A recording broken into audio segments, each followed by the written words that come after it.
नारद संचार आर्थिक समाचार के इस ताजा अंक में हमारे सभी दर्शकों का एक बार फिर से स्वागत है। आज जब इस वीडियो को हम रिकॉर्ड कर रहे हैं 10 अक्टूबर 2023 है। हमारे पिछले वीडियो के बाद से देश दुनिया में आर्थिक लिहाज से ऐसे तो कई घटनाक्रम हुए हैं, लेकिन हम आज जिन मुद्दों पर बात करेंगे उसमें मुख्य तौर पर 3 घटनाक्रम की हम बात करेंगे। पहला है 6 अक्टूबर को रिजर्व बैंक की द्विमासिक मौद्रिक नीति की समीक्षा हुई है, उसमें क्या बातें हुई उसके बारे में बताएंगे। और दूसरा, शनिवार को 7 अक्टूबर को जीएसटी परिषद की 52वीं बैठक हुई, उसमें कुछ फैसले लिए गए, उनका जिक्र करेंगे। और तीसरा, हाल में जो इजराइल का घटनाक्रम हुआ है उससे देश दुनिया की अर्थव्यवस्था पर क्या असर पड़ सकता है, विशेषज्ञ क्या विचार कर रहे हैं, उसके बारे में हम थोड़ा यहाँ बात करेंगे। सबसे पहले बात करते हैं रिजर्व बैंक की मौद्रिक नीति समीक्षा की। रिजर्व बैंक की मौद्रिक नीति समिति जो समीक्षा जो करती है उसके लिए एक समिति बनी हुई है, जिसमें 3 सरकारी हैं, रिजर्व बैंक के हैं और वित्त मंत्रालय के लोग हैं, और 3 बाहर के आर्थिक विशेषज्ञ हैं। तो 6 लोगों की जो कमेटी है वो विचार करती है। तो उसकी 4, 5 और 6 अक्टूबर 2023 को बैठक हुई, जिसमें देश दुनिया के आर्थिक हालात पर चर्चा हुई। उस समय ये इजराइल का घटनाक्रम सामने नहीं आया था। 6 तारीख को उनकी मीटिंग खत्म हो गई थी और ये जो घटनाक्रम हुआ 6 की रात से या 7 तारीख से शुरू हुआ है। तो इजराइल के घटनाक्रम का उसमें जिक्र नहीं है, लेकिन फिर भी देश दुनिया के जो हालात थे उसको लेकर जो आम सहमति बनी उसमें यह है कि रेपो दर, जो मूल ब्याज दर है, बैंक को पूरे बैंकिंग तंत्र की जो आधार दर है, मूल दर है, उसको 6.5% पर बरकरार रखने की सबने सहमति जताई है, यानी ब्याज दरों में कोई बदलाव नहीं किया गया। तो इससे जुड़ी जो दूसरी दरें, स्थायी जमा सुविधा, बैंक जो पैसा अतिरिक्त रखते हैं 6.25% पर, सीमांत स्थायी सुविधा, बैंक जो अपनी फौरी जरूरत के लिए लेते हैं, और बैंक दर जो होती है उसको 7.5%, 6.75% पर बरकरार रखा है। और जो मूल दर है, जिससे बैंकों की तमाम जो कर्ज की दरें प्रभावित होती हैं, उसको 6.5% पर बरकरार रखा है। और एमपीसी के 6 में से 5 सदस्य उन्होंने इस बात पर अपनी सहमति जताई कि जो हमने उदार नीति से और समायोजन वाली नीति से पीछे हटने का जो हमने कदम वापस खींचने का जो फैसला पहले किया था, उस पर हमें बने रहना चाहिए। उदार नीति मतलब जब ब्याज दरें लगातार घट रही थी तो उसे कहा जा रहा था उदार या समायोजन वाली या समन्वय बैठाने वाली नीति तब, लेकिन अब जो है ब्याज दरों को बढ़ाया जा रहा है, तो उससे धीरे धीरे कदम हम वापस खींच रहे हैं। तो उस पर कि भैया ये क्रम अभी जारी रहना चाहिए। लेकिन फिलहाल इस बैठक में ब्याज दरों में कोई वृद्धि नहीं हुई है, इसके बारे में सब एक मत से सहमत थे। फैसले के बाद ये माना जा रहा है कि ब्याज दरों में कोई वृद्धि नहीं हुई है। अब जो है दशहरा, दिवाली और तमाम त्यौहार आने वाले हैं, तो इस त्योहारी मौसम में ब्याज दरों में कोई वृद्धि नहीं होगी, ऐसी उम्मीद की जा रही है। और ये व्यापार और उद्योग जगत के लिहाज से अच्छा फैसला है कि कोई वृद्धि नहीं हुई है। जो एमपीसी है हर 2 महीने में बैठक करती है और ये लगातार 4थी बैठक है फरवरी के बाद से। इससे पहले फरवरी में जो आखिरी बार जो रेपो दर बढ़ाएगी 0.25% की वृद्धि फरवरी में जो समीक्षा बैठक हुई थी उसमें करके उसको 6.5 कर दिया गया था, और उसके बाद से ये लगातार अब तक जो है इसी दर पर बनी हुई है। तो 4 बार जो बैठकें हुई है 2-2 महीने में, उसमें कोई बदलाव नहीं हुआ है। और समिति ने 2023-24 जो ये चालू वित्त वर्ष है, इसमें महंगाई का औसत लक्ष्य, महंगाई का आंकड़ा, उसको 5.4% पर ही रहेगा। और जो आर्थिक वृद्धि है उसके बारे में जो अनुमान है इस वित्त वर्ष का, उसे भी 6.5% पर बने रहने का जो है उसकी उम्मीद कि हाँ भाई 6.5 ही रहेगा। और महंगाई की जो है औसत वृद्धि पूरे साल की 5.4% ही रहेगी, इसमें भी कोई बदलाव नहीं हुआ है। यानी ये उम्मीद की जा रही है कि आने वाले में महंगाई नीचे आ सकती है, महंगाई का आंकड़ा, क्योंकि इस समय महंगाई का आंकड़ा ऊपर है, 5.4% से तो काफ़ी ऊपर है। जुलाई में ये 7.44%, अगस्त में थोड़ा सा नीचे आके 6.87% पर रहा है, और सितंबर के आंकड़े अब आने वाले 1-2 दिन में आ जाएंगे।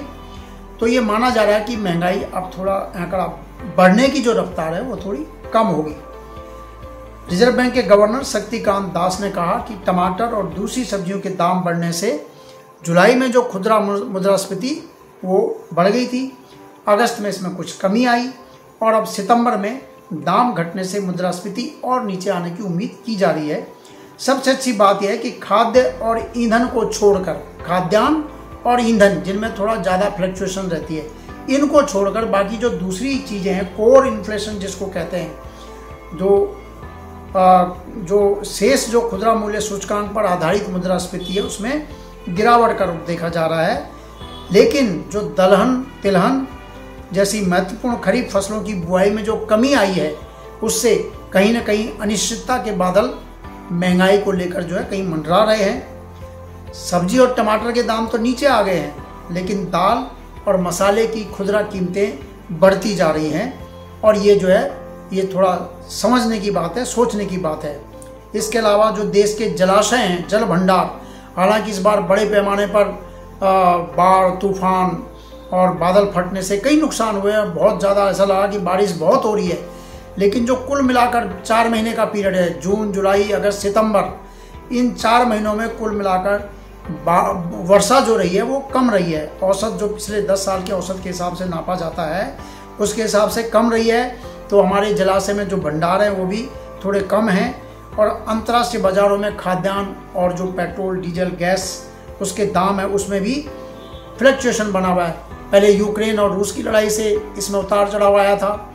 अभी जो इजराइल और हमास के बीच में जो नया घटनाक्रम हुआ है, हमास ने पहले इजराइल के ऊपर अचानक आक्रमण किया, उसके बाद इजराइल अपना उसका जवाब दे रहा है, तो उसको लेकर चिंता बनी हुई है। और एमपीसी जो है वो पूरे उस पर निगाह रखे हुए है और ये कहा है कि समय पर जो भी जरूरी होगा वो उचित कार्रवाई करने के लिए अब जो है रिजर्व बैंक तैयार है। रिजर्व बैंक ने कहा कि जो 2.5% हमने पहले रेपो रेट बढ़ाई है उसका पूरा असर बैंकों में कहीं ना कहीं अभी बन रहा है, चल रहा है, आगे उसका असर अभी बना हुआ है, इसलिए हम तुरंत जो है दर में हमने वृद्धि नहीं कर रही है। जो एमपीसी का जो एकमत रहा है कि अभी उसका पूरा असर बैंकिंग तंत्र में आने दिया जाए। अब हम बात करते हैं इजराइल संकट से उपजे आर्थिक हालात की। इजराइल पर आतंकी संगठन हमास के हमले के बाद से तेजी से बदलती दुनिया के हालात को लेकर सरकार और उद्योग जगत दोनों सतर्क हैं। भारत दुनिया का तीसरा सबसे बड़ा कच्चे तेल का आयातक देश है। रूस और यूक्रेन के बाद जारी लड़ाई के बाद जो है अचानक इजराइल संकट से यदि हालात और बिगड़ते हैं तो दुनिया में कच्चे तेल की कीमतें बढ़ने की चिंता जो है भारतीय नीति निर्माता जो है उनको वो देख रहे हैं, उनकी नज़र है। पेट्रोलियम एवं प्राकृतिक गैस मंत्री हरदीप सिंह पुरी ने भी कहा है कि पूरी स्थिति पर हम करीबी नज़र हमें रखनी होगी कि क्या घटनाक्रम होते हैं, और उन्होंने कहा कि वैश्विक स्थिति में जब भी उठापटक होती है तो ये स्वाभाविक है कि हमारी सतर्कता बढ़ जाती है। पिछले दिनों एक समय कच्चे तेल के दाम $95 तक बढ़ गए थे और उसके बाद फिर नीचे आए $80-82 और अब फिर एक बार जो ये ताज़ा घटनाक्रम हुआ उससे जो है $87-88 के आसपास पहुंच गए हैं, क्योंकि ये इजराइल, लेबनान, पीएलओ ये जो इलाका है ये सब जो अरब देश हैं उनके जहां बड़ी मात्रा में कच्चे तेल का उत्पादन होता है उनके आसपास हैं, और अगर ये मामला ज़्यादा फैलता है तो स्वाभाविक है कि कच्चे तेल के दाम दुनिया में बढ़ सकते हैं। और इसके अलावा जो इजराइल के साथ भारत का व्यापार होता है 22-23 में दोनों देशों के बीच $12 अरब का कारोबार हुआ था, तो कारोबार में अभी भी घाटा वैसे भारत के पक्ष में है। और इजराइल को भारत मुख्य तौर पर जो डीजल है, रिफाइनरिंग के बाद कच्चे तेल की रिफाइनरी डीजल बनता है और चीज़ें भी बनती हैं, और तरह से हीरो का निर्यात करता है। तो लड़ाई छिड़ने के बाद निर्यात माल की बीमा लागत बढ़ने की वजह से बढ़ सकती है, बीमा लागत उसका प्रीमियम बढ़ जाएगा क्योंकि रिस्क बढ़ गया है, तो उससे जो है निर्यात पर कहीं ना कहीं असर पड़ने की ऐसी आशंका व्यक्त की जा रही है। और शेयर बाजार पर भी इसका असर पड़ रहा है, क्योंकि जैसे ही कहीं दुनिया में उठापटक होती है तो इन्वेस्टर जो है सबसे पहले सोने की तरफ भागता है। शेयर बाजार में पैसा नहीं लगाता, सोने में लगाता, क्योंकि सोने को ज़्यादा ठोस निवेश माना जाता है। और उसका असर सोमवार को देश के शेयर बाजारों पर देखा गया। बीएसई का सेंसेक्स सोमवार को 483 अंक गिर गया, एनएसई का निफ्टी 141 अंक गिर गया। हालांकि आज मंगलवार को ये बढ़ गया है कि ये माना जा रहा है कि सरकार जो है देश में जो हाउसिंग वगैरह को बढ़ावा देने के लिए बड़े पैमाने पर जो है ब्याज में सहायता देगी, ब्याज सब्सिडी देगी, तो इससे तमाम चीज़ों का कारोबार बढ़ेगा। इस उम्मीद में जो है आज जो BSE सेंसेक्स है वो 0.87% और NSE सेंसेक्स 0.9% बढ़ गया। अब हम जल्दी बात करते हैं GST परिषद की 52वीं बैठक में क्या फैसले ले गए। GST परिषद ने मोटे अनाज को मिलाकर, आजकल कई लोग ये जो आटे में मक्का और चना और कई चीज़ें मिलाकर उसको खाते हैं ताकि वो ज़्यादा पौष्टिक रहे। वित्त मंत्री निर्मला सीतारमण ने बैठक के बाद, GST परिषद के बैठक के बाद ये तमाम जानकारी दी। उन्होंने कहा कि मोटे अनाजों को मिलाकर तैयार मिश्रित आटा जिसे पहले से पैकिंग करके बेचा जा रहा है उस पर 5% GST लगेगा। हालांकि ये तभी लगेगा जब उस मिश्रित आटे में 70% से ज़्यादा मोटा अनाज मिला हुआ होगा। और ऐसे खुले बिकने वाले आटे पर कोई टैक्स नहीं लगेगा। केवल ब्रांडेड कंपनियों की तरफ से बेचे जाने वाले पैकेट बंद आटे पर ही, मिश्रित आटे पर, मोटे अनाज वाले पर ही कर लगेगा। उन्होंने बताया कि इलाहाबाद उच्च न्यायालय ने एक्स्ट्रा न्यूट्रल अल्कोहल पर टैक्स लगाने का अधिकार केंद्र को दिया था, लेकिन GST परिषद का प्रस्ताव है कि अगर इस प्रकार के अल्कोहल का इस्तेमाल मानव खपत में इस्तेमाल अल्कोहलिक शराब के लिए होता है तो इस पर टैक्स लगाने का अधिकार राज्य को दिया जाना चाहिए, क्योंकि शराब पर वैसे भी जो एक्साइज है वो राज्य सरकार ही लेती है। तो GST यानी बिक्री कर वगैरह उसमें कुछ लगाते हैं तो वो भी राज्य ही लगाएंगे जो मानव खपत वाले अल्कोहल पर इस्तेमाल होगा। हालांकि औद्योगिक तौर पर इस्तेमाल होने वाले अल्कोहल पर 18% GST वो लागू है, वो लगाया जाएगा। मोलासिस यानी सीरे पर GST दर घटाकर 5% करने का, जो गन्ना किसानों को फायदा मिलेगा।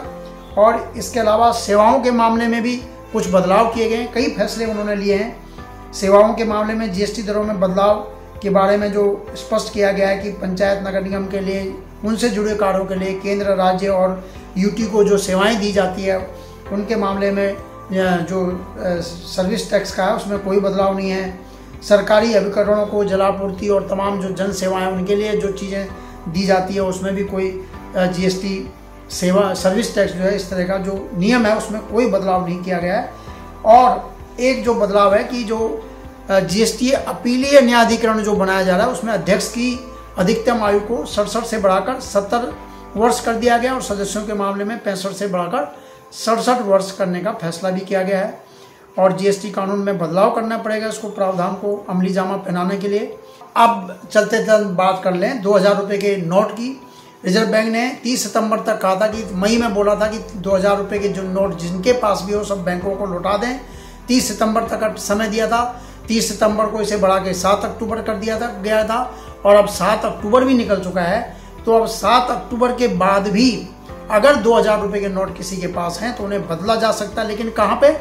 रिजर्व बैंक के जो देश भर में 19 क्षेत्रीय कार्यालय है, केवल वहीं पर इन 2000 रुपये के नोटों को बदला जा सकता है। और वहाँ पर जो है, वहाँ पर आप जाके एक बार में 20,000 रुपये के तक के मूल्य के 2000 रुपये के नोट बदल सकते हैं, या फिर वहाँ पर जाकर सीधे अपने बैंक खाते में उनको वहाँ से ट्रांसफ़र करवा सकते हैं। सामान्य बैंकों में अब ये 2000 रुपये के नोट स्वीकार नहीं किए जाएंगे, केवल रिजर्व बैंक के क्षेत्रीय कार्यालयों में ही ये काम होगा। ये क्षेत्रीय कार्यालय कहाँ है? अहमदाबाद, बेंगलुरु, बेलापुर, भोपाल, भुवनेश्वर, चंडीगढ़, चेन्नई, गुवाहाटी, हैदराबाद, जयपुर, जम्मू, कानपुर, कोलकाता, लखनऊ, मुंबई, नागपुर, नई दिल्ली, पटना और तिरुवनंतपुरम में ये कार्यालय हैं।